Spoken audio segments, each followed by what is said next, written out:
Thank you everyone and welcome to Sydney Town Hall and for joining us tonight. Just so that you know, this event is being recorded and will be available publicly shortly after the event. My name is Sarah Stace and I'm the president of Better Streets. And tonight we are going to be totally on fire. You're going to remember tonight as the moment when we changed road safety in Australia, when we decided that we are going to take action and take the streets back for our children and for our lives. And you're going to be so glad that you are here to witness that moment.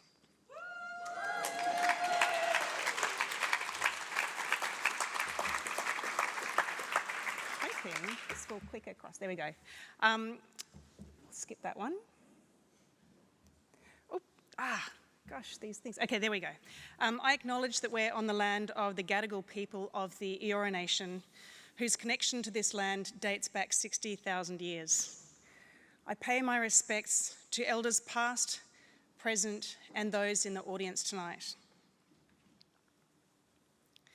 When we walk, we touch the earth lightly with our feet, and we walk on country. When we stand on one of our magnificent headlands, looking out to sea at a mother whale and her calf, and they shower a joyous burst of water into the air, we are in awe of their power, and we are connected with country. When we see children walking to school with their oversized backpacks and their wide-brimmed hats, and they stop to tickle a cat who is basking in the morning sunlight, when we stop to chat to our elderly neighbours on their front porch, or greet the cute toddler who lives next door, or drop by the local cafe, we're enveloped in the warmth and the delight of connecting with our community.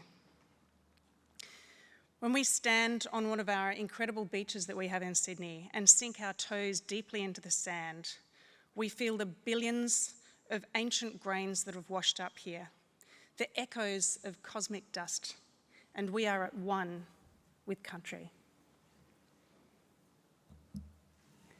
But we've paved over this paradise. Everywhere we've covered our country, our streets, with concrete and asphalt and plastic. We've changed the very air that we breathe, the lungs of the earth that keep our planet and oceans alive and healthy. We've got trucks and buses that spew fumes and noise, oversized utes that race down our streets, cars that roar at reckless speeds. They park where they like, their high bonnets blocking the footpath. There's no room to walk or to ride or to scoot. We ban bikes from travelling fast, but we celebrate cars that accelerate to 100 in the blink of an eye. They kill 1,200 people a year and injure 40,000. Wait. What? They kill 1,200 people a year. That's 100 people a month and maim 40,000 people. Where's the outrage in that? We are totally complacent about this carnage. We allow it to happen. Instead, we yell at our children, "Watch out! Don't run out on the street. You can't play cricket on the street. You can't walk to your friend's house. I'll drive you. Dad will drive you. Can you drive me? God, I hate being the parent taxi." It's time to take our lives back. It's time to take our streets back. We want our streets to be places where we can live, where we can love, where we can linger. We've watched the last couple of weeks as the streets of Paris have been transformed from a car-choked city to one of bikes and flaneurs and Olympians. George Street, right here, who remembers? It was full of taxis and trucks and cars and buses. You'd crawl along slowly on the bus and then jump off to walk, only to be deafened by the noise and overwhelmed with fumes. And now, as we experienced tonight, as you are on your way here, you hear the hum of the light rail, the chatter of voices and the clinking of coffee cups. And when spring arrives soon, the aroma of flowers will just waft through the air. We are so lucky to have this, thanks to the vision of the Lord Mayor and the City of Sydney.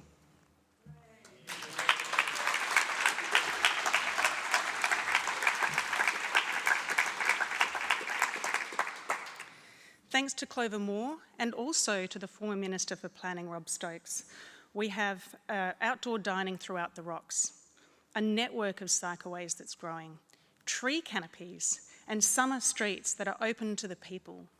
We relish taking our streets back from cars. But it shouldn't only be limited to the inner city. We want this everywhere in our suburbs. We want those calmer, safer, and more welcoming streets throughout all of our neighbourhoods. So, how can we do that? Tonight we'll hear from 3 very different politicians, from different political parties and geographies, and each with their own unique approach. But they are united in their vision and their leadership to create better environments for people. So tonight, I am asking all 300 of us here, and there are well over 300 people here tonight, to listen carefully with our hearts and with our minds open to what these politicians have to say, because there are lessons for us here tonight. First, we'll hear from Lee Waters, who's travelled all the way from Wales to share his insights. And Tim Sullivan, who's here tonight, hatched a plan last year to get Lee out here to Australia. And Lee is somewhat of a hero, as you'll hear, and we're delighted that he heard our call from across the oceans. Then the Lord Mayor of Sydney, Clover, will give a short presentation, and then Dr. Jennifer Kent will introduce Rob Stokes as the former Minister for Cities and Active Transport. And they're going to have a yarn, a fireside chat, if you will, between Lee, Clover, and Rob. Thank you also, before we jump to that,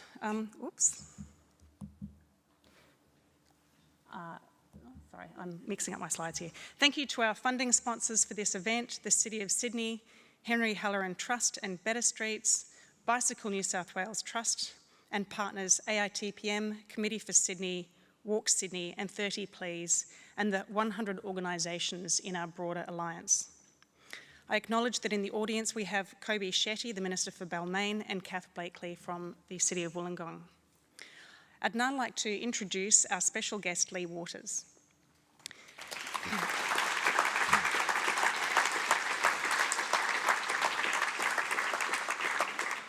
As you'll hear, nearly a year ago, Wales was the first nation to implement a national default 20 mile per hour or 30 kilometre an hour speed limit. As the Minister for Transport and the Deputy Minister for Climate Change, Lee led an incredible transition. He reviewed all proposed new projects in Wales to ensure that they aligned with the country's carbon budget. And if they didn't, they were axed. He campaigned for the world's first Active Travel Act and increased funding for active transport by 300%. Wow.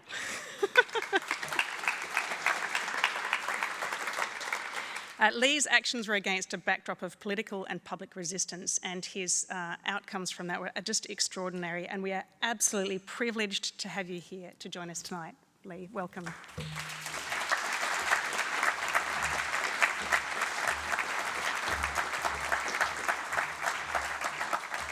Well, thank you very much indeed. Diolch yn fawr iawn am y croeso cyfle I bod yma heno. It comes to something we've got to travel such a long way to get a warm welcome. Wales is an old country, as you know, the oldest literature in Europe, but a young democracy. Our parliament's only been in place for 25 years, and our building's only been in place for 15 years. And one of the things I really appreciate is that in our Senedd chamber, the mace we have was a gift from the Parliament of New South Wales to Old South Wales, and it sits there, and I always look at it with gratitude. So it's really lovely to be in Old South Wales tonight. I'm going to sort of tell a story about speeds and streets, but in the context of the broader changes we've made. And we've made, I thought it was a really interesting point Sarah just made about different approaches to the problem that we've each taken, and we've taken a systemic one. So I want to talk a little bit about that, but I'd just say what a thrill it is to be sharing a platform with such inspirational leaders who have got an amazing track record, and I'm honoured to be counted among them. And the thing, I think, which unites us all is something that's forgotten about in transport very often. It's about people. And in all the formulas, in all the established practice, people are often forgotten. And I root our actions in not just the people who are here with us today, but the people who are yet to be born. We know Australia has some ambitious climate targets, so does Wales. The problem with climate targets is they're somebody else's problem, because they're not till 2050. And we're not going to be around in office in 2050, so we'll feel good and look good by setting an ambitious target, and then we'll carry on doing as what we've always done, and that's pretty much the pattern around most of the world. And the Australian Climate Authority has it on the button here, I think, in reminding us that we can take action now, an action that will have multiple benefits. And it's not something we can afford to wait until 2054. We in Wales have put in law our climate targets and have worked backwards from 2050. So what do we need to do in the next 5 years, the 5 years after that, in a carbon budget? And that really concentrates the mind, because it does make you realize the shift we have to make is profound. In the next 10 years, we have to cut more emissions than we have in the whole of the last 30 years. More than 3 decades worth of cuts in under 1 decade. Now, that is some going, and it's going to require some return to first principle thinking. And for too long, transport, which is a major contributor to our emissions, has been given a free pass. And I think what I realized immediately was, if we didn't tackle transport, we wouldn't tackle the overall emissions targets. This year is almost certain to be the warmest year on record, beating last year. That was the warmest year on record, beating the year before. That was the warmest year on record, and the year before that. And what the scientists tell us is that the temperature rises are at the upper end of what the modelling is showing us. So this thing is moving faster than we'd anticipated, and so we have to act with urgency.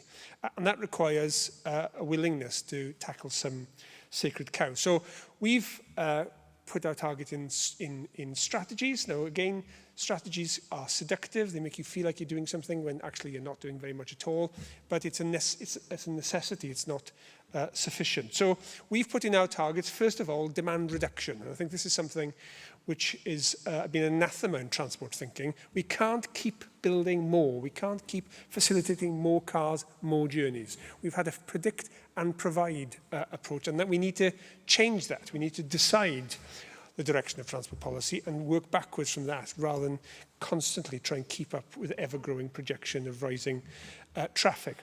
So we've got demand reduction. We're reducing car mileage, and also, for the first time, we're putting modal shift targets in the transport strategy. So as well as reducing the number of journeys we make, those journeys we do make should be made by multiple modes. And also we need to reform planning approach alongside transport. And this, again, has been a disconnect, a silo, where the land use planners keep allowing developments that generate the demand for more car journeys, and transport then feel they have to catch up by providing, feeding this insatiable beast. And it doesn't work. It hasn't worked. Why do we keep thinking it might work? It's not working.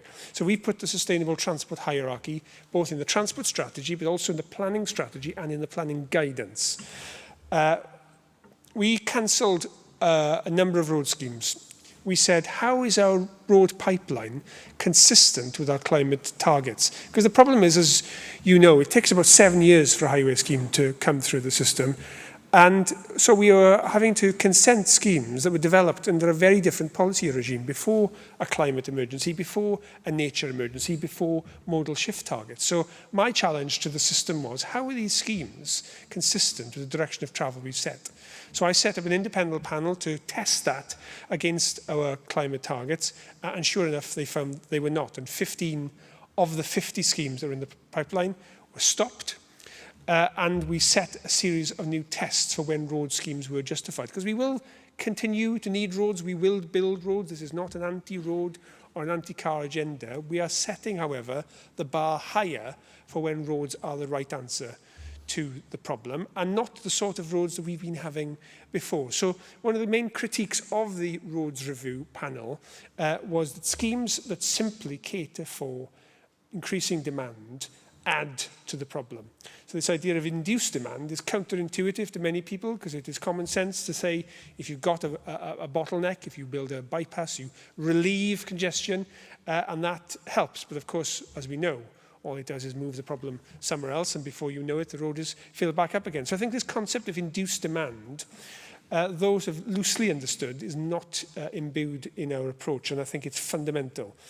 The acceptance that schemes that increase traffic or junction capacity simply generate more journeys, and that then generates demand for more developments that are based on being able to access it by car, and that in turn creates extra demand. So round and round we go, and that entrenches car dependency, and that has to chop. So one of the route schemes that the Roads Review panel looked at was a bypass in North Wales, 16 kilometre, £350 million, and even its own business case said that within 15 years, congestion levels on that route are going to be back to where they were at the beginning. Now, we all know how these formulas are gamed and how the system is manipulated. So if its own business case is saying it's going to be full in 15 years, you can be damn sure it'll be full alongside sooner than that. But how can a scheme, talk about opportunity costs of £350 million that generates additional traffic, that goes through ancient woodland at the time of a nature emergency, that its own case says will be back to where it was in 15 years, how can that possibly be put through a system in the current circumstances we have? But it was, and we killed it off, and I'm pleased to say that we did. The other thing that the Roads Review panel pointed out was the schemes themselves, of course, generate huge carbon emissions in their construction through steel and through concrete. They call it embodied carbon or embedded carbon. And the Flintshire scheme, as a piece of analysis, had 400,000 tonnes of carbon as a reduce of the induced traffic, and the materials in it would have meant tens of thousands of drivers not driving for 10 years just to make up the carbon in the scheme. But this metric is not in any of the analyses, it's not in any of the tests we apply of whether to go ahead with road building schemes. And of course, schemes that increase speed adds to carbon emissions even more. So right along this pipeline, we've got biases that drive us towards more of the same. So we have set instead 4 new tests for when roads are the right answer. And we have said that roads are acceptable when they support modal shift. We will not support roads that simply move traffic around and increase induced demand. Roads will be justified when they address safety issues, but here's another one of these little bits of hidden wiring that skew the system towards more and more road building, is very often a road scheme will be justified to address an accident black spot. So the engineers will say, well, let's build a new flyover, let's improve the barriers so people can go faster and more safely at a higher speed. And actually, we should be saying, if there's a problem with road safety, slow down. Reduce the speed. You don't need to build flyovers. You don't need that embedded carbon. You don't need that induced demand. You can achieve it in a different way. This is heresy, obviously. The third thing we said, that roads are acceptable when they address climate adaptation. And I think this is increasingly going to be a huge issue for us. A lot of our infrastructure is very vulnerable to the wild weather of climate change. Certainly in Wales, a lot of our road and rail is along the coast, and we know that's going to become increasingly hard to maintain and keep going. So we will need to change our road system to address that. And then finally, we will still need roads to connect up jobs and developments. But again, this is another one of these tricks that the status quo has found to just justify sneaking in extra road capacity. So a lot of these out-of-town developments effectively become bypasses, they become rat runs, they have housing developments attached to them which generate demand. So we're saying it has to be consistent with planning policy, which doesn't want out-of-town development, and it has to be consistent with modal shift. So those are quite high bars to set. But we've already put one scheme through the system. This was a bypass that was cancelled by the Roads Review panel, and we worked with the local council to find a scheme that addressed their problem, because they had a housing development being built and a road only half built, and it needed to be completed. So we tested it, we challenged them. And the encouraging thing was the engineers, the local authority highway engineers, dyed-in-the-wool orthodox engineers, who have been used to working from a manual, and we demonise highway engineers too often. They're just people doing a job who are there to solve a problem. The problem is the manuals we give them to work with are archaic and out of date, so they just keep on doing what they've always done. And we need to harness the talent of the engineering profession to find a more creative and a new way out of this problem. So we worked with this team, and they were enthusiastic of being given the freedom to be able to change and challenge thinking. So the road will go ahead, but instead of being a 50-mile-an-hour road, it will be a 30-mile-an-hour road. And that then unlocks all sorts of possibilities, because a lower speed allows different design standards. You have different lines of sight, you have different splays. That means the road you build it can be of a different character. So it will have a lower land take, it'll have lower cost, it'll have lower maintenance cost. As part of the road, we're building in active travel links, we're building in road price reallocations, or bus lanes, bus crossing points, and we're avoiding destroying any ancient woodland. So this is an example. My opponents have said we're banning road building. We're not banning road building, but we are certainly making it a lot more difficult to justify a road scheme. So this is an example, I hope, of the future schemes where a road is the right answer, and more often than not it won't be. But when it is, it's a different type of road. Because essentially we've got to make things easy for people. Again, let's bring this back to people. We can't rely on people to be heroes. We can't rely on people to be tree huggers. We need to make life convenient for people. And for 70 years, our system has been designed to make it convenient to jump in a car, and increasingly has added friction to using public transport, or, heaven forbid, active transport, which essentially has become something for eccentric people. So when only 2% of journeys are by bike, obviously pretty odd to choose to cycle in that traffic. And then people become othered because they wear odd clothes and lycra, and they don't look and feel like me. And it's quite easy then to treat them in an othered way. And we know the climate, the culture wars are very much have cycling in its sights. And I think we do need to emphasize, this is for everyone. I'm not that bothered by people who currently cycle. They're doing it already in hostile conditions. I care about people who wouldn't dream of jumping on a bike. My mother, my wife. How do we make it easy and obvious for them? That's the design challenge. And the problem is often our infrastructure is designed by men who like to go fast, who like to play with train sets, big ones, expensive ones, or cars. And they build active travel infrastructure as if they're building mini roads. And it's not built for the target audience. And it particularly is often unattractive to women. We know there's a huge gender issue in cycling in particular, and we just need to keep challenging the way we've been doing things. And the key design principle is, how do you make it easy? So we've made some system changes. So we have legislated. This was a campaign I led before I came into politics. I led the campaign for the world's first Active Travel Act. So there's now a piece of law in Wales which treats cycling and walking as a travel mode, not a leisure mode or a weekend activity. It's a way to get around for everyday journeys, to link trip generators, not a out of the way in the countryside route, which is fine, but that's not really going to help us with modal shift. And that's the key point of this, is how do we get modal shift? Because we know in Wales, and the figures for Australia aren't easy to get, which in itself tells a story, 10% of car journeys are under a mile. Over half of car journeys are under 5 miles. And all the transport planning is obsessed with commuting journeys and high-speed journeys and massive highway schemes. And actually, most people's lives are not about that. They're about getting around their communities and their neighbourhoods. And that's where the focus needs to be, to make people's lives easier rather than having just some more motorway porn for the offices of the consultancies. So in our Active Travel Act, we've required local authorities to map their local network, to identify the gaps in the local network, and every year continuously improve that. And all future funding will be dependent on those routes being identified. Phil Jones, who's with us here in the audience tonight, as well as leading the work for us on 20 mile an hour, did a really great job in developing some active travel design guidance. So best practice standards that have to be applied to these schemes, because so often rubbish is built and it's paid out and it isn't used. And then that's used then to discredit investment in active travel, because no one's using that path. Of course you're not using the path, it's rubbish.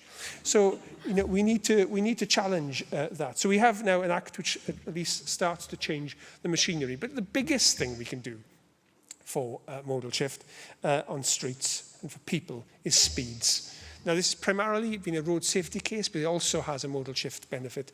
And we know there's huge potential on local streets to reduce the speed limit.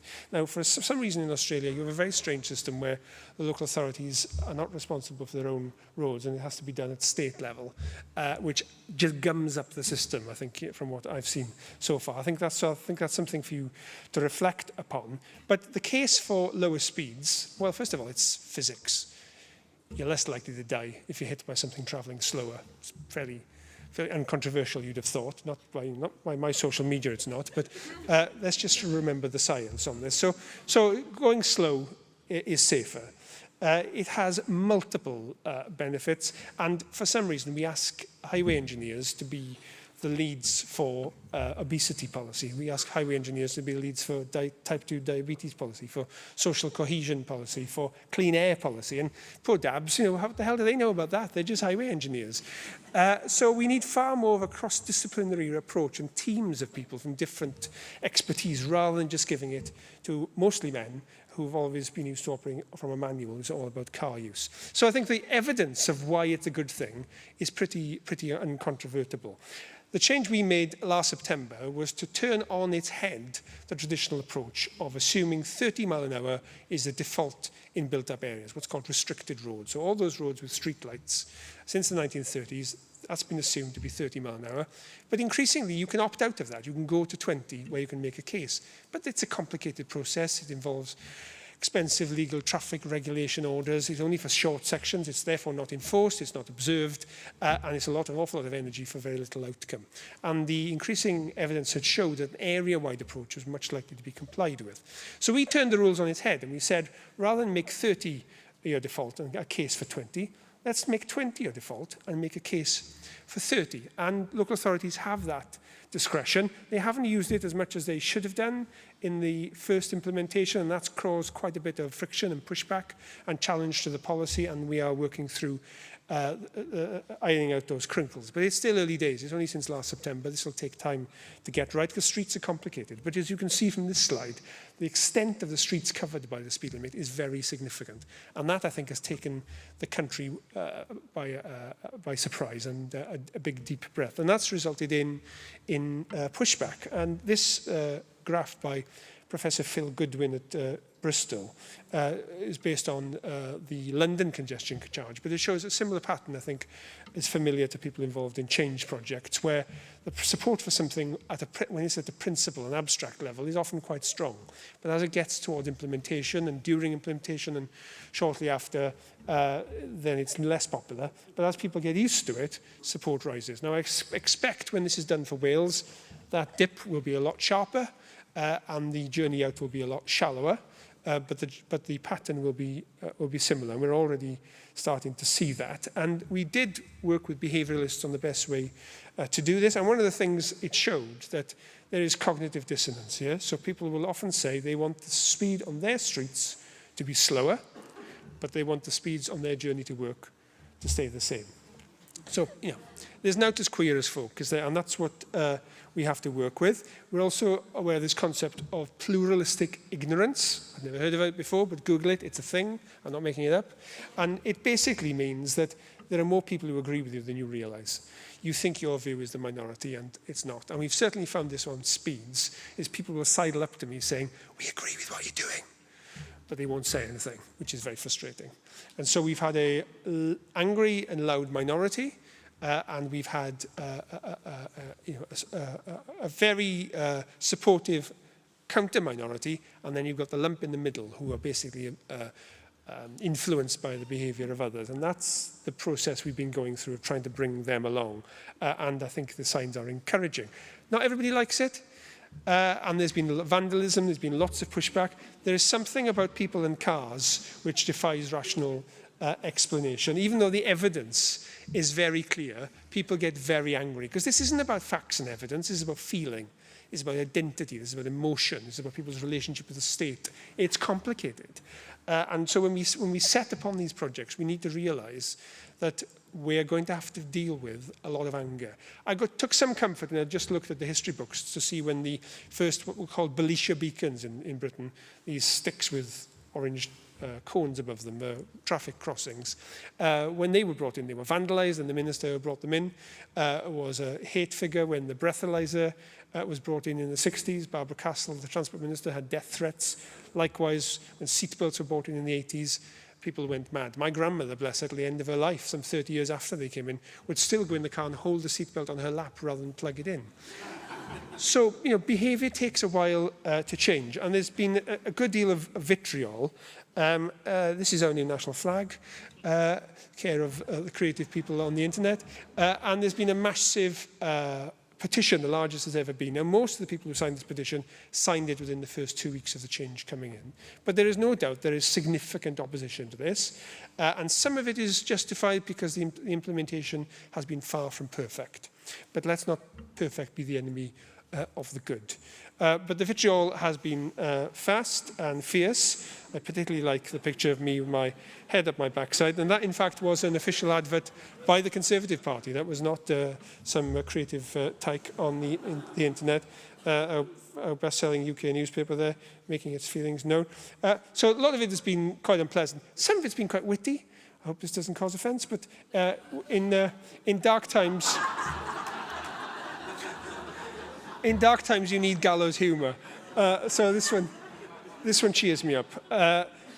But the stats coming through are very encouraging. We've only got 6 months of data, and it's going to take obviously a lot more. But it does chime with other data from London and Edinburgh, which has been in place longer on a citywide basis, which is properly validated. But this is showing now that overall collisions are lower than they were during COVID. And we've seen the number of people killing fall, number of people injured falling, and we've seen the claims to insurance companies falling by 20%. People naively say that'll then result in lower premiums. I have to explain that the battle against capitalism is yet to come. So I think not expecting that, but it's another signal in the system that things are moving the right way. Why is it so difficult? Well, some really fascinating research came out of Swansea University in the last year on something that the psychologists are calling motor normativity. It slips off the tongue, doesn't it? I won't even tell you what it is in Welsh. And what that essentially says, we have double standards. So when it comes to the roads and cars, we accept things we wouldn't accept in any other walk of life. So we know that. We accept road deaths, which at a level we would never accept if they were on ferries or buses or trains. But because it's on the road, we shrug our shoulders and accept it as a price for doing business. And it's not. But so what they did, they tested with 2,000 people, a proper university study, and they put a series of statements to ask people agreed or disagreed. And they just changed the words ever so slightly. So this first one, people shouldn't smoke in highly populated areas where other people have to breathe the cigarette fumes. Strong agreement to that. That makes sense. We're all aboard with that. Change the word slightly. People shouldn't drive in highly populated areas where other people have to breathe the car fumes. Almost the complete opposite. 75% agreed with smoking being a bad thing. Only 17% similarly thought that fumes from cars was a harmful influence on people's health and should be acted upon. So there's something going on here. This is not rational. There's something else that we're dealing with.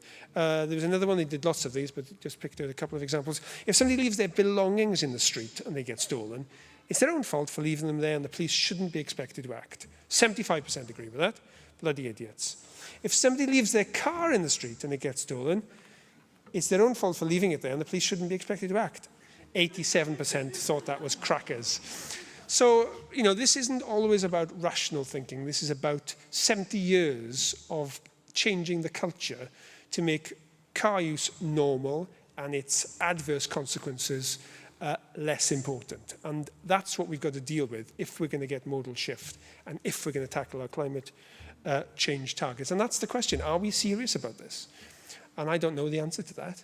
I'm not sure we are. But if we are serious, transport can't be given a free pass. Modal shift has to be part of the answer. Electric cars alone will not achieve the scale of the changes we need. The evidence in that is very clear. There's lots of vested interest, obviously, telling us that electric cars will be fine. Hydrogen is the answer. none of this passes the muster test. You know, it's not the case. But there's going to be lots of resistance coming our way. This is the latest bit of research coming out of the team at Swansea. Hard to make sense of, but just basically what it shows is the factors which influence our motor normativity are, in fact, environmental and social. So if you live in an area which is highly car dependent, you're more likely to have motor normativity than if you live in an area that isn't. And if you exist in a peer group who drive a lot and cars are part of their identity, your motor normativity is going to be high. So what's very interesting is that in the Netherlands, levels of motor normativity are higher than they are in America, which is unexpected. Because it's not about a national culture, it's about your local environment. So I think back to land use planning, changing our environment, and that's where speeds, I think, play such an important role, changes what is normal. And what we're already seeing in Wales is that speeds are coming down. People aren't driving at 20, but they weren't driving at 30.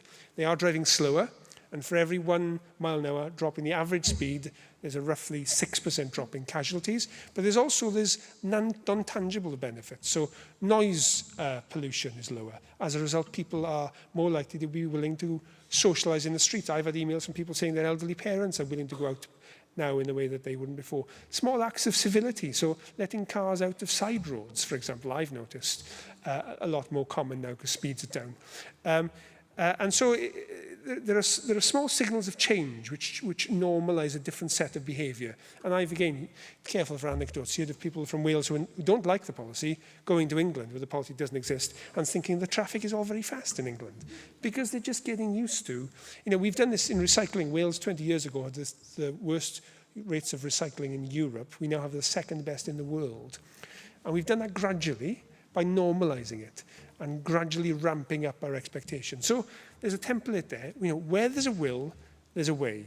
And there absolutely needs to be a way, because unless we make it easy to change, we will not change.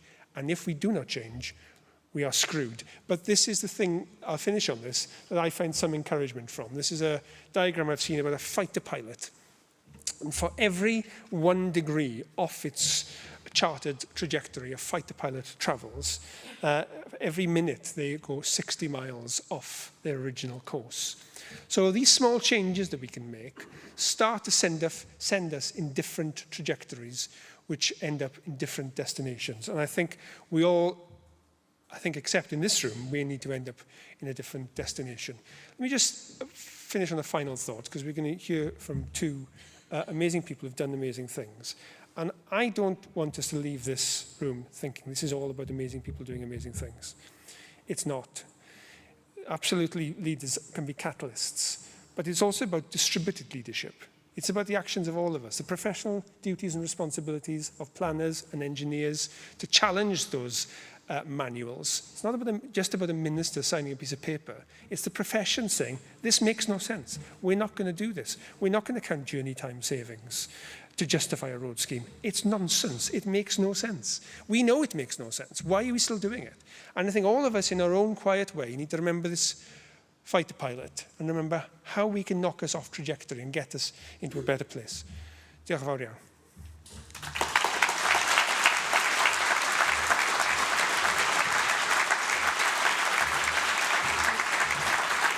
Lee, if you could... Oh.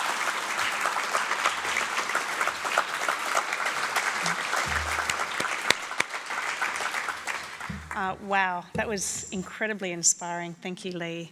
I was actually going to get you to come and stay up on the stage, if that's all right. But I'm now going to introduce Dr. Jennifer Kent, who's going to host this fireside chat. But while we're doing that, I think we've got another... Oh, I can move the slides, that's right. Sorry, I'm really not doing well on the slides tonight. My apologies. Nope, that's not going. Come on, little thingy. I've got to point it. Oh, there we go. Yes, okay. While Jen's doing those introductions, if you could just, you can scan this with the QR code. It's a survey that we're conducting. You can scan and fill it out now, or you can complete it after the event. Either way, but I'll hand over to Jen. Thank you. Okay, thank you so much, Sarah, and thank you for further inspiration, Lee. So to start off our little fireside chat tonight, I would like to welcome to the stage the Right Honourable the Lord Mayor of Sydney, Councillor Clover.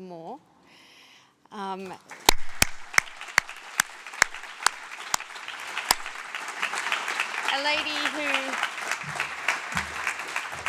really needs no introduction in this environment.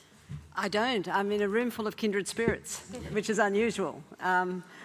Usually the Daily Telegraph or Alan Jones or whoever's there doing it, the job now, always talks about Clover's war on cars. And so you probably all know about that. And that we have been pursuing a policy of a city for people rather than for cars. And we keep using that argument every time we want to make a change. But I just want to say a few things, first of all, because we're going to have a chat. If a car hits a pedestrian at 50 kilometres an hour, there is just a 10% chance that the pedestrian will survive. That chance of survival goes up to 60% if the car is travelling at 40 kilometres an hour. It goes up to 90% if hit at just 30 kilometres an hour. That should be reason enough to consider slowing down. But safer speeds also create more pleasant places and have less pollution. This is increasingly important as our city becomes more densely populated and we create more space for people on foot or on bike. Currently, 75% of the roads in the city that the city controls have a 40-kilometre speed limit or lower after a very hard-fought campaign. I mean, we haven't really won that campaign. It's meant to be 40 k's in Cleveland Street. And I've spoken to successive ministers about this. The agreement is it will be 40 k's, and they're meant to have painted 40 on the road, and they haven't yet. So it's described as 75%. So every time I meet the new minister for roads or transport, I talk about this. We're not there yet, and of course, I want the whole city to be 40 k's. And in our city of villages and in the CBD, I think it should be 30. And I will keep saying that and working on that.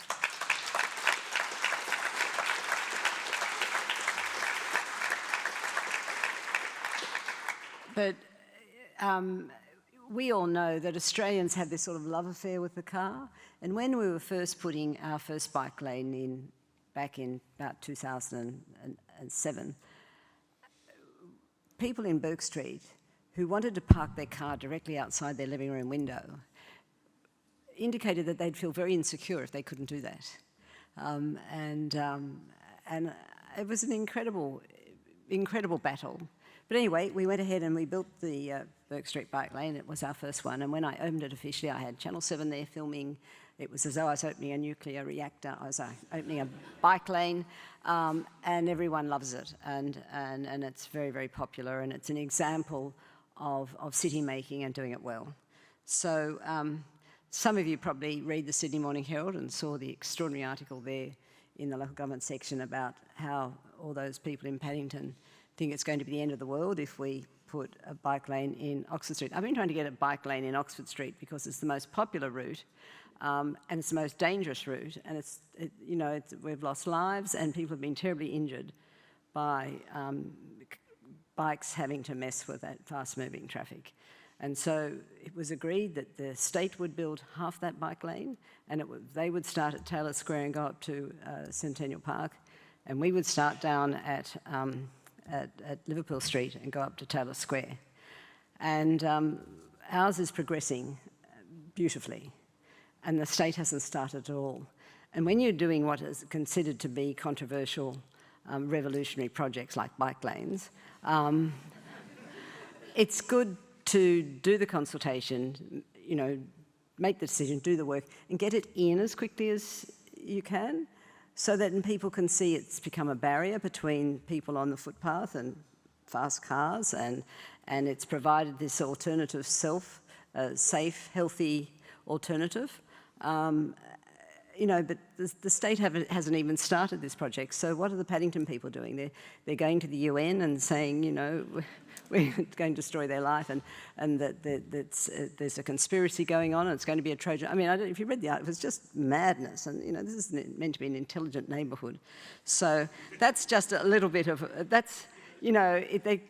it was as though I was opening a nuclear reactor back in 2009, but it's 2024 now, and I'm still being accused of doing all these terrible things to people and separating them from the most important thing in their life, which is their car. It's incredible the way people get so upset if we're going to remove car parking spaces. But we do it, and people see the changes, and people come to really appreciate that. When I became mayor, 1% of people cycled in Sydney, in the city of Sydney, and it was very dangerous for them. Now 10,000 people cycle into the centre of Sydney every day, and it's the equivalent of 10 full trains or 166 full buses. And I just think that's fantastic. So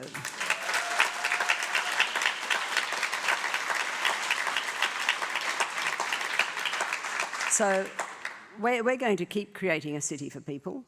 I was elected in 2004 after a 3-week campaign after the amalgamation. Some of you mightn't even remember what happened, but it was a political issue at the time and very short campaign. But it was on a platform of a light rail for the city. And, you know, that was 2004. And we don't do, unfortunately, local government in Australia doesn't do transport. I wish we did. So we could lobby for it and put money into it. We've done all the public domain in George Street, but we couldn't actually, you know, sponsor the railway. So that was 2004. We had to get Jan Gehl out from Copenhagen to tell us what a good idea it was, because we don't seem to be able to take these things. We don't seem to accept that something's a good idea if an Australian comes up with it. We have to get an important visitor, like the one we've got here tonight, to tell us what is a good idea when we know, you know. But Jan Gehl, he's advised cities around the world, and he's fantastic. And he really helped us get light rail up. He helped us with George Street. And then I walked around Copenhagen with him, and we'd come to a square, no cars at all. And this was early on when I was mayor, and I'd say, you know, and it was freezingly cold, but people were still out sitting in outdoor cafes with blankets wrapped around them and saying, isn't this terrific? And I said, how did you do this? And he said, this used to be covered in cars, this square, and we just did it one car at a time. That's what you've got to do. And they'd been doing it for 30 years, so of course there was a great difference, and we're just starting out. But I'm still saying to people, it's just one car at a time, and it makes all that difference. And it means that you can enjoy your city. I mean, George Street is just wonderful. But it wasn't until 2021 that I could stand at Town Hall and look down George Street and say, vision complete. Because that's how long it took to lobby and put money in and get it to happen and do the landscaping.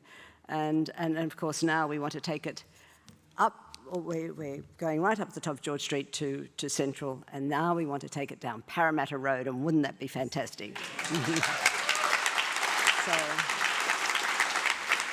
So I could keep talking about this, but I won't, because we're going to have a conversation over here. Yes. So I'll go and sit down. Thanks, everyone.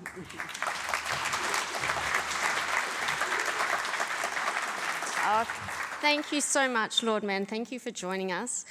Next, another person who in this city doesn't really need an introduction, Rob Stokes. I'd like to welcome you to the stage. Rob has been in politics for around 17 years and out of politics for, has it been a year? It's been a year already. We will go on to the fireside chat pretty much now, I think. But I do just want to open by reminding us that about a month ago, our Premier, Chris Minns, told SBS that he would oppose a decrease in speeds in the centre of this city to 30 kilometres per hour, saying you could walk quicker than that. He sort of added as a quip that the CBD of Australia's largest city shouldn't be treated like a country town. Well, I'm getting to that, Rob. You know I'm an ex-athlete. Like, I've got concerns there. So, for many Australians, this is what we really need to hold in our minds in this debate. Access to the autonomy, the privacy, the security, the flexibility of the private car is what they see as an assumed right. So when we slow down cars, we're presenting a quintessential challenge to that right. Think about it. we're actually slowing down the car. There is nothing that is more permanent and more outright challenging to a car than to slow it down. As a result, it's a really polarising thing, just ask Lee. It's downright inflammatory most of the time. And we have that here in our leaders. On the one hand, we've got our Premier suggesting that safe road speeds are somehow not befitting a global city, all the while overestimating his ability to speed walk. If he could be walking at 30 kilometres an hour, he'd be having a gold medal around his neck right now. But on the other hand, we have our Lord Mayor, who has been consistently at the forefront of efforts to promote reduced speeds in this city. It's a really, really tough ask, but it's one that we all know needs to happen if we're going to promote this city as a city that is global, livable, sustainable, economically viable, healthy. So, let's get chatting. Tonight, we've carefully curated a panel of 3 people who really know what it's like to push controversy aside in the pursuit of good urban outcomes. We're very much looking forward to what you've got to say about your experiences and getting your advice when it comes to really engaging with the hard truth of resistance. Now, I do want to start. Is it on? No. Oh, yeah. Hello. Is that good? Okay. I do want to start with you, Lord Mayor. So, given your experience with the community and the slower streets message, I guess what we want to know is whether we're focusing on the right things. Is 30 kilometres the right message to give people? Or should we be looking more at things like inclusion, providing space for children, interaction and so forth? Or should we go the road trauma angle or the climate action angle? What is the right way to package what we're proposing? I think that there are 2 quite shocking statistics about Australians when I started out on this work.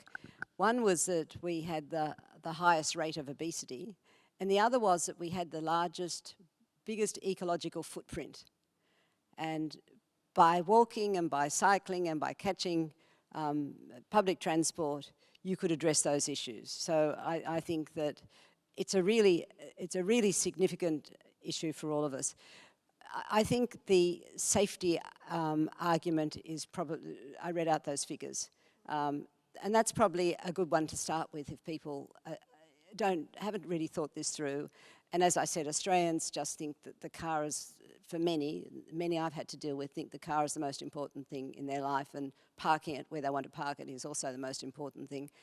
So what I did, I became very aware of the contribution that cities should be making to reducing emissions when I went to my first C40 conference, which was in New York, and it's made up of leaders of cities around the world who are committed to addressing climate change. And that's important because 75% of emissions are in our cities. And so if our city leaders are addressing climate change, then that is a good thing. And at this time, our federal and state leaders were not doing what they should have been doing. So it was really, and talking to those other leaders of cities, they had the same situation. So I came back and I was really aware of the very important contribution we had to make. And emissions in our cities, it's about the energy in commercial buildings, it's about transport, and it's about street lighting. They're the 3 big ones that we had to address. And so when I had to go to my first meetings about getting the Bourke Street bike lane in, and this was the first and the most controversial, and I had roomfuls of people looking at me, you know, angry and upset.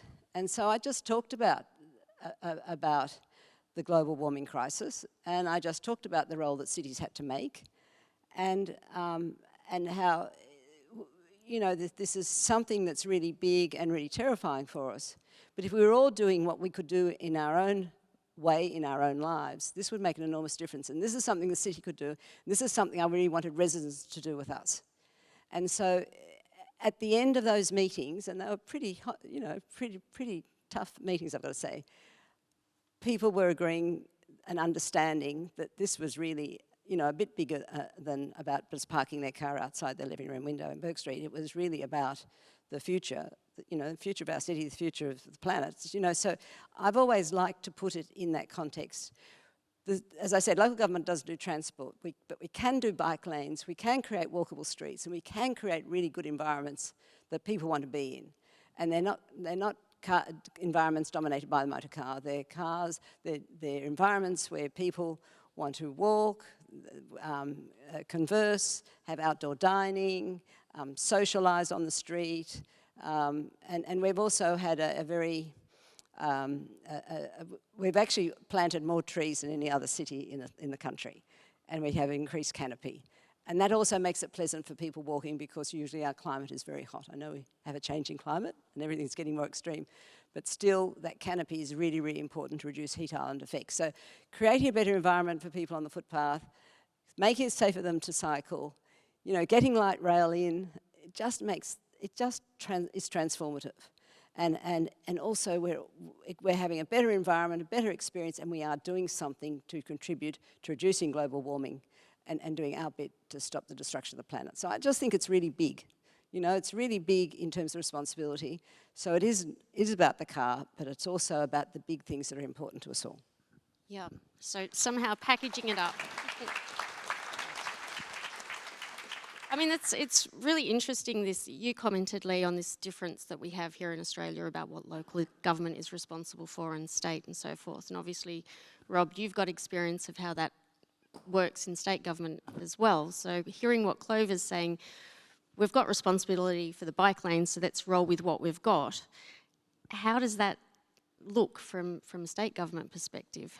I remember one person telling me once that in Australia, the federal government's got the money, the state government's got the power, and local governments have got the problems. And try to do something about them. So there are two reflections, I'd say, in terms of changing public opinion on these things. And I agree with everything that both Clover and Lee have said, which is interesting because we're all of different political persuasions. So we're all agreed on what we need to do. I think currently, obviously, cost of living is, you know, the major concern. Any poll will tell you that's what we're all most concerned about. So according to figures from the Australian Automobile Association, last year it cost more than $20,000 a year to own a motor vehicle. So if you own 2 motor vehicles in a household, or 3, that's costing you 40, 60 plus another third in tax on top of that, on an asset that is losing value. So from a cost of living perspective, the thing that you say is making you free is keeping you enslaved. So we've all got collective Stockholm syndrome about our motor vehicles. And the other thing is, you know, there's this big public conversation now about housing density, increasing housing density. That's great, provided we're not all driving cars. If we have the same patterns of vehicle use and we densify our cities and towns, we will just make the most congested parts of our cities and towns more congested. And I've been fascinated that some elements of the development movement have been protesting against efforts by councils, led by the city and by North Sydney, the inner councils, to actually put limits on the amount of parking that's provided on site. Yet they're also arguing, oh, but we need more density so more people make use of public transport. They can't have it both ways.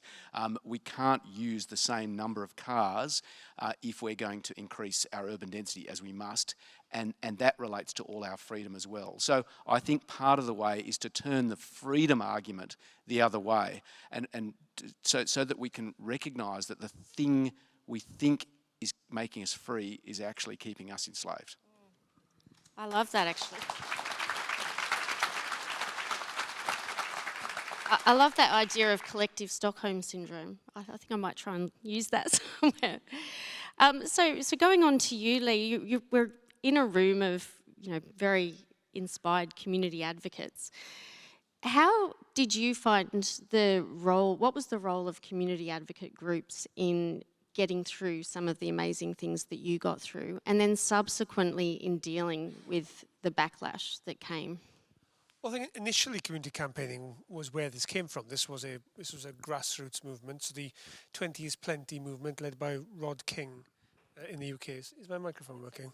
Yeah, was instrumental in bringing this to the attention of politicians.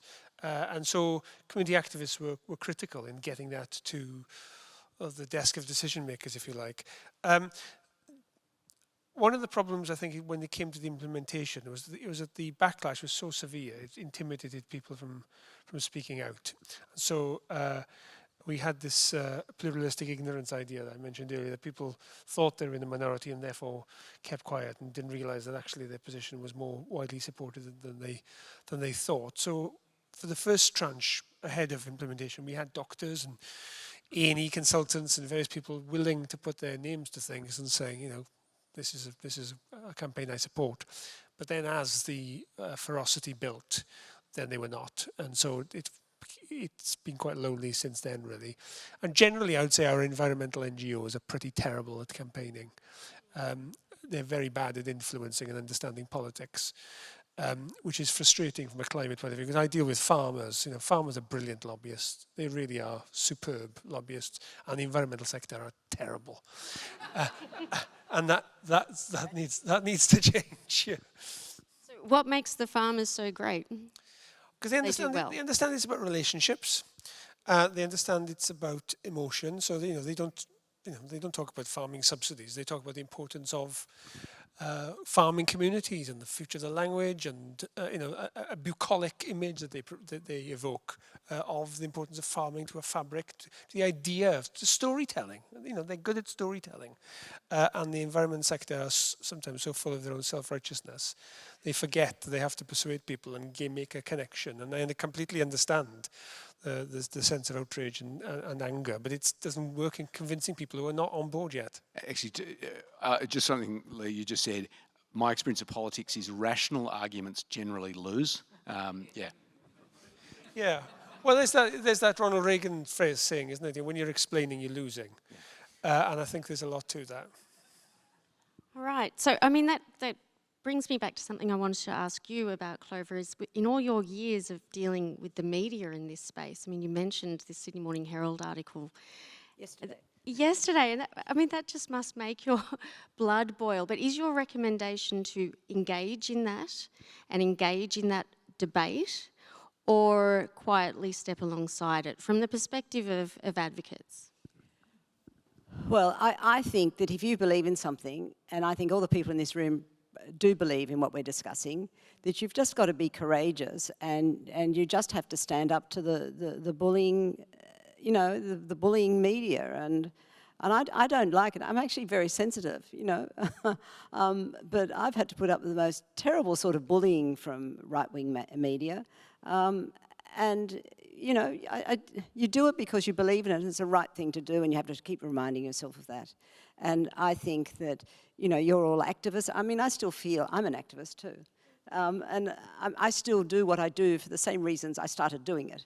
And I just think it's really important. And, I mean, this is a point in time where these issues are really, really significant. We really are talking about our future. And when I went to those first C40 conferences and they talked about what was going to happen, this is back in 2007, it was pretty horrific, and it really did ensure that I came back to Sydney and wanted to do everything I could. But I mean, what's tragic now is that every time you're looking at at the television report, you're seeing what's happened elsewhere. You're seeing what's happening now in Greece with those bushfires. We'll probably have them next summer.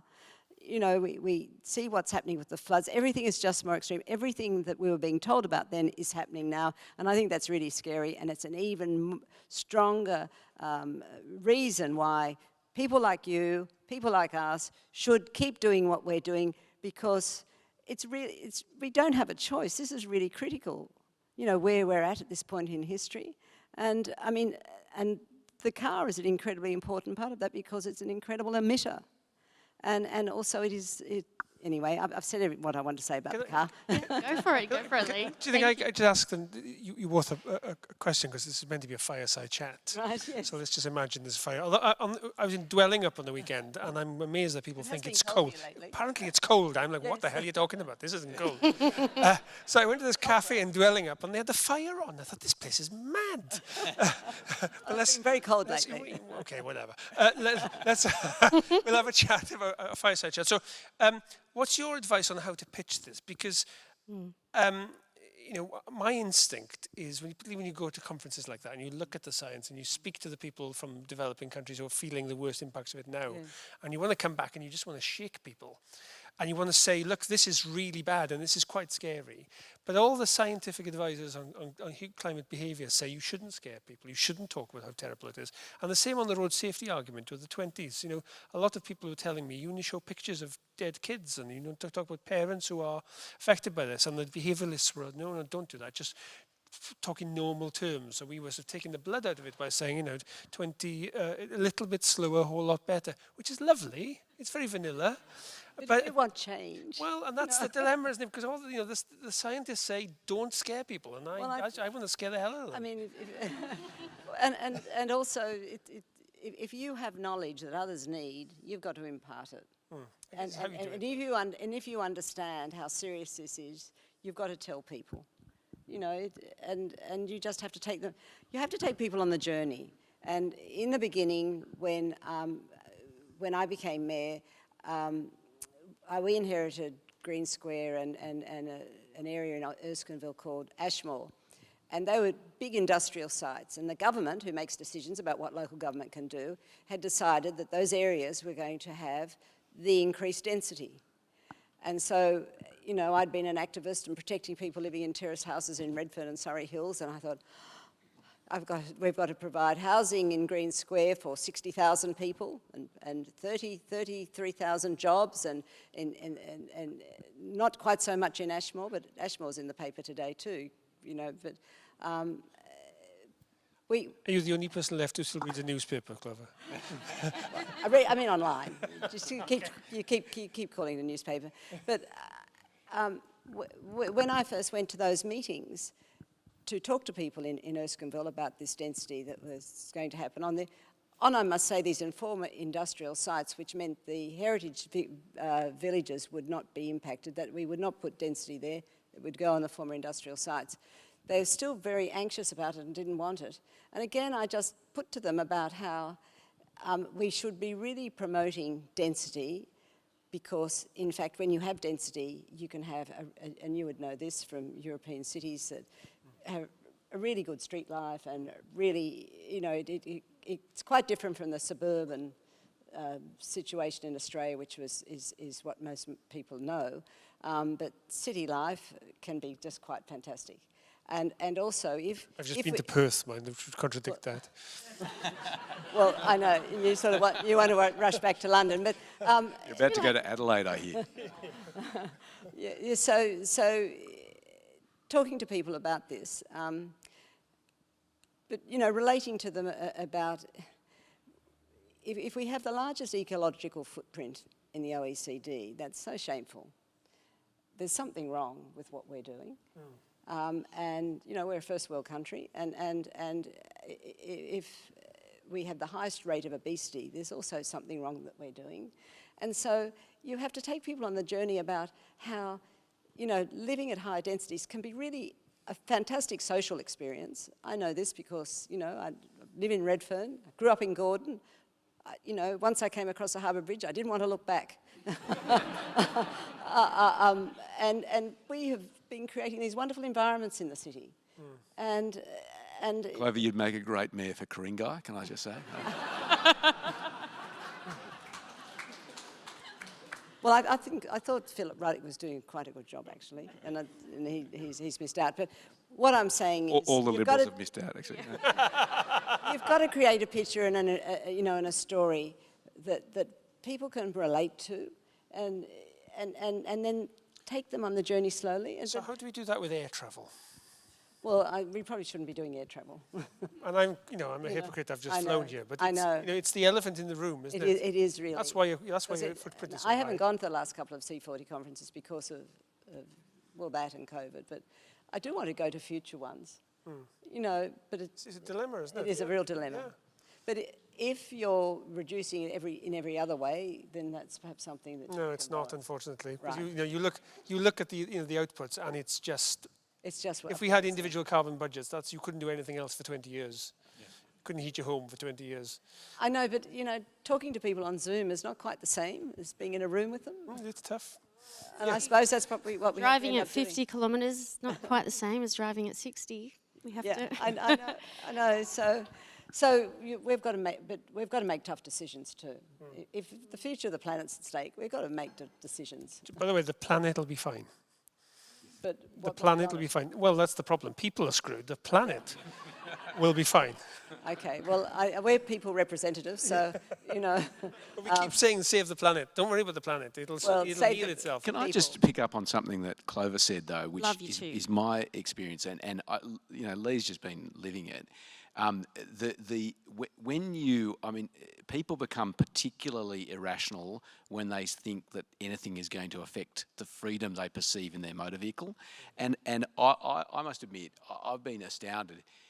When you're a politician, it's absolutely fine for you to face the most horrendous bullying and intimidation and visceral sort of antipathy that would never be accepted in any other field of work. So I just want to say, as someone who's been through it, thank you, and also a great deal of empathy to both of you, because, and Clover, you've been through it so long. I've seen what you've had to put up with, and Lee, I mean, I've heard some of the things you've had to put up with.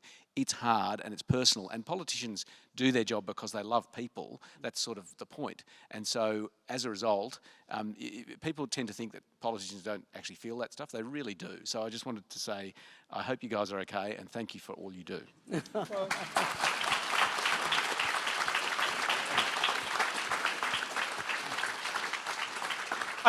I think the trouble is when I try and avoid talking about it, because whenever you talk about it in public, it's presented as they're thinking, oh, poor me. And that's clearly a terrible argument. But I think there's a serious point about othering. We were talking about cyclists earlier. Politicians are always been unpopular. Increasingly in social media, it seemed okay to treat us as punch bags, as you say, in a way I used to say, where you wouldn't do the local doctor or head teacher, but I think that's changing for them as well. I think there's a general souring of the public square. But the thing I worry about, if people think the 20-mile-an-hour backlash we've had in Wales is tough, we ain't seen nothing yet. You look what's coming our way climate-wise, the sort of changes we're going to have to make at scale and at speed, and the backlash we're going to see is going to be far more intense. And the ability to get people to stand up and take that really, really concerns me. And we need the right people in politics. And I do think we need to talk about politics more as public service and a career. And people do it for a time-limited period and are prepared to step back into life and not just be trapped in it. Because this stuff is just, from a human resilience point of view, it's just not sustainable to face that kind of anger and hatred for a sustained period. You can do it for a while. You must have a skin of a rhinoceros, Clover. Actually, I'm very sensitive. Yeah, me too, and that's the funny thing, isn't it? My mother said to me when I was a little girl, I don't know how you're going to cope with life, Clover, because you're too sensitive. Wow. So that's why I chose my job. But I love the work. I love seeing the changes, the tree planting, the people on the street, if you can get change to happen and you can see it, it's so rewarding. I'm so proud of it, It is, but I also like to go in a pub without being called a twat. Well, it's a trade-off, people say terrible things on social. I sort of quickly look away and tell my staff to tell me when I need to know, but protect me the rest of the time so I can get on with the job. That's just it. I mean, there is this tidal wave of change that's going to be coming, and one of the biggest things that we're going to face is community opposition and tension within the community. That's sort of the biggest fear, I think. What can we do as advocates, as the community, to support you guys better Is there anything that we could have done to support you, Rob, for example? Is there anything that advocacy groups have a role in sort of gathering around their politicians? Well, I can start by saying I felt incredibly encouraged when I became, and I asked for the job. I said we need a Minister for Active Transport, and there was opposition to doing that, but I got enough support from the community that I was able to do that. The problem is, in one sense, the bigger the organisation, the more disparate the team's going to be, and if you don't have your team supporting you, there are things you can do, but there's a lot you can't do. Of course, because the budget's bigger, you can do more, but only at a smaller scale. So, I mean, when you got a 300% increase in the active transport budget, that's incredible. I was really proud. I got a doubling, and that sounded amazing. But actually, it was from virtually nothing to very, very little. And I think now the state's a bit more than 100 million a year on, on active transport, wacky-do. I think for the whole state. For the whole state. Well, a lot spent by councils. This is the New South Wales government component, but that comes. I think the total budget on transport projects over the same time period is something like 40 billion. But people constantly complain, oh, we're wasting all this money on cycle paths. It's like, well, no, we're actually wasting money on a lot of other things. Yeah. Well, that's the point of the modal shift. That's the point of the modal shift targets. If we were really brave, we'd be saying we should be allocating spending according to the modal split we want to see. So, 40, 50% of the budget should be going on active travel. That would be courageous. I think back to your question. I think it's giving all politicians confidence there is support for this is probably the most important thing that people can do, because a lot of politicians are timid. It's a representative democracy. They're there to represent people, and if their perception of people is that they are not behind these sorts of policies, then they'll be very reluctant to support them. And okay, you can get sort of heroic leaders. I hate the term, who can just grab the relay stick and run forward a couple of 100 yards, but unless there are people behind you, you're no good.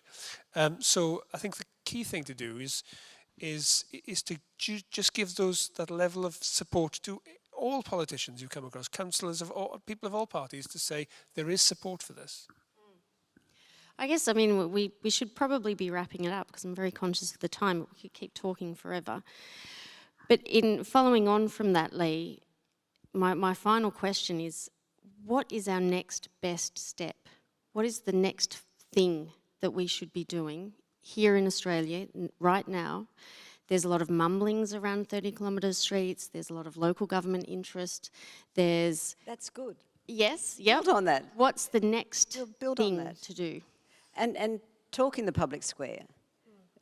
I think when this mad article from Paddington was in the Herald 2 days ago, I was so pleased when a couple of people I didn't know wrote letters saying, talking about what the real issues were rather than the mad things they were saying.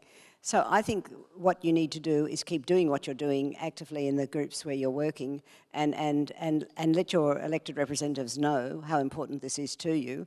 And then when you see your elected representatives being attacked for doing what you want them to do, then support them. Whether it's on Talkback or it's online on the Herald rather than the paper. I think it's got to be an active campaign. It's not just coming to a meeting. It's about realising this is very important and you've got to keep active on it in every possible way you can. I'd quickly say two things. One is on the climate targets. Now let's hold our leaders accountable to this. They've signed up to high-level targets. They've got to mean something in the next year and now. Back to my point earlier, we have to achieve more in the next 10 years than we've achieved in the last 30. Well, what does that mean for the next 5 years? And what does that mean for transport? Because once you start to answer that question, all the assumptions start to unravel. And then the second thing is challenge the detail. So, for example, I was hearing today a lot of the reason why the speed limit isn't being brought down in Australia is the argument. In the city. with the honourable exception, yes, is that there needs to be a change in infrastructure on the street. Well, we changed our speed limit without changing any infrastructure. Yes. We've just put signs Just up, signs. said that we were doing it. We didn't even police it. It wasn't enforced, barely. And people drove slower. So I think these technical assumptions we have right across the piece, transport is full of these assumptions of we do this because, why? Why? Actually, Keep asking that. on that, the policing thing's a really important one. That was something we learnt in Liverpool, where 30 kilometre speed limit was brought in, and the wonderful constabulary decided to police it straight away. And so I almost wonder whether it was almost deliberately designed to undermine it. You've got to let people get used to it before you start policing it, but ultimately you have to start policing it. But also, I mean, the other things we need to do is change the way in which we, something close to Sarah's heart, I know, but the way in which we make decisions about putting together business cases for transport projects. Our discount rates were way too high that meant we always preferred road projects. And so some of the targets that we set within government that aren't necessarily seen drive investment decisions. So that's a really, and frankly, if something's got a zero carbon sort of impact, well, then why should it have a discount rate at all? There are some of those sort of mechanisms within the way in which projects are evaluated that drive decisions that most people in politics themselves don't even understand, and also equipping politicians so they actually know the consequences of the decisions they're making. Because my experience is a lot of politicians come from a whole lot of different walks of life, and they don't actually understand the impact, particularly the long-term impacts of the decisions they're making. But it's not an accident, is it? This wiring, as we call it, is there for a purpose. The whole industry has built that wiring over decades to justify the outcome they want to see, and we need to unravel that. I've done a blog about some of what we've done, and I talk about some of the changes to the wiring we've done, and that's critical. But that's not just about politicians; that's about the professions who know that's not right and can call it out, and they're constantly finding excuses for saying, "Oh well, the Treasury need to tell us, come on, show some leadership here." Also, governments need enough time to do it. Yeah. And that's why I pushed for the 4-year fixed term when we held the balance of power. Thank you. If you get 2 lots of 4 years, 8 years, you can do something in 8 years, but you can do much more in 12 years too. And some of these projects take time. And get held to account on the commitments you make. And not just always, leaders shouldn't always be frightened that, they're going to lose the election on this. Everything seems to be both by our Prime Minister and our Premier, often based on the votes, and the votes in those seats that they need to win to stay in government. And really, it's all getting too important to just judge it on that now, isn't it? Well, I think this has been my great liberator, is I don't care if I win the next election. And that actually unlocks a great deal of courage. Because I've always been in a marginal seat where I can't count on winning again. So stop worrying about your next election. Yes, I agree. Worry about the mandate you've been given and spend that. Yep. And if you've got any political capital left at the end of it, great. But you really shouldn't. You should have spent your political capital making a change. So, I think we've just wrapped up with some really hot tips there. First of all, spend your political capital. Don't overpolice things. Be really nice to your politicians. Clover, you've really shown your mum, I think. And finally, from Lee, support the people who are providing the policies for you, and the devil is in the detail. Start to question some of those assumptions, because those assumptions, you mentioned that they're hardwired into the politics, into the policy, and also the community, our culture, and the way that we think about what systems should look like. So, thank you very much for your time. Sarah and I have got a couple of small announcements, yes, we do. don't we? Yes. Look, what an incredible debate. We could have definitely listened for many, many hours more, but we are out of time. I can't really see you out there, but put up your hand or yell out if you feel inspired by tonight. Woo!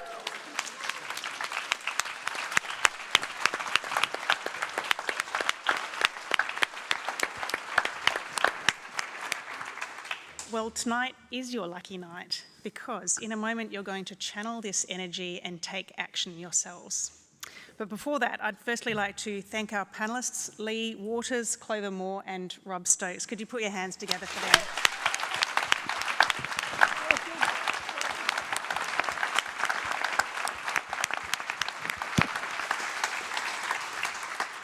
Thank you also to our funding and venue sponsors, the City of Sydney, for providing this absolutely fantastic venue and doing the recordings and all the back of house things that have happened so that we can have this evening. Thank you to the Henry Halloran Trust from the University of Sydney, Better Streets, the Bicycle New South Wales Environmental Trust and to AITPM. They've all been contributing towards this tonight. And also thank you to the people in the background who've made tonight a success, including Tegan Mitchell, Tim Sullivan, Kirsty Kelly and Michelle Washington and many others. Thank you very much.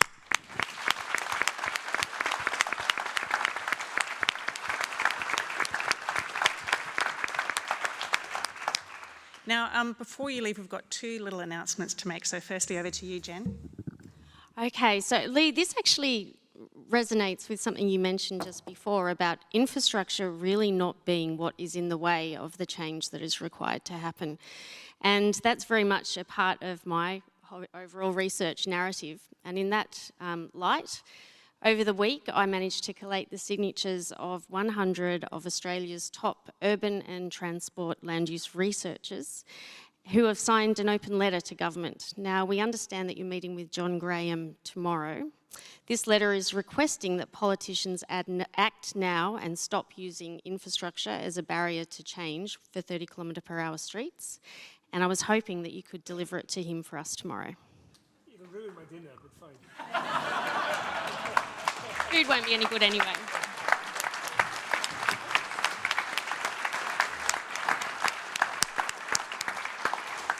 That's very gracious of you, Lee. Thank you. And so the other one is, if you could all get out your phones and you can scan this code. So this is your action to do tonight. It's just one small step. Now, when you scan this, it's going to take you to a web page where you can enter your name. Thank you also, Jake and Alicia, just here for setting all of this up. They've been spending many hours preparing this. You'll get a drop-down menu for your local council and the ward. Now, you select the ward by the suburb, it should be in there. It will generate an automatic email to your local councillors who are up for election in 4 weeks' time, asking them to pledge to our key asks for safe street speeds, active travel to schools, more crossings and cycleways, and to support local businesses with outdoor parklets. So if you can do that, that's going to be your immediate action. We haven't covered all councils. I think we did 21 councils, is that right? 25. 25 individual councillors, I found. 265, well done, Alicia, thank you. So now if you want to contact more councillors, you just go back and select a different ward and that'll send that to them. So that's your action for tonight. I can see people are very busy in the background there, so I'll just give you a moment to finish that massive action. Well done. Okay, yes. Or you can shout bingo when you're done. Bingo. Oh, lots of bingos. Okay. And Sarah, do you mind me saying, if people are able to write their own individual emails as well? They can, yes. They can write, yes. That's even more powerful. Yes, yeah, that's true. You can amend it. You can go home and amend it as well. And then finally, can that go forward a little? There we go. So here's some further actions you can take. Obviously, please subscribe to your advocacy organisations. You've heard all of those names tonight. Thank you very much, everyone, for coming along, and good night.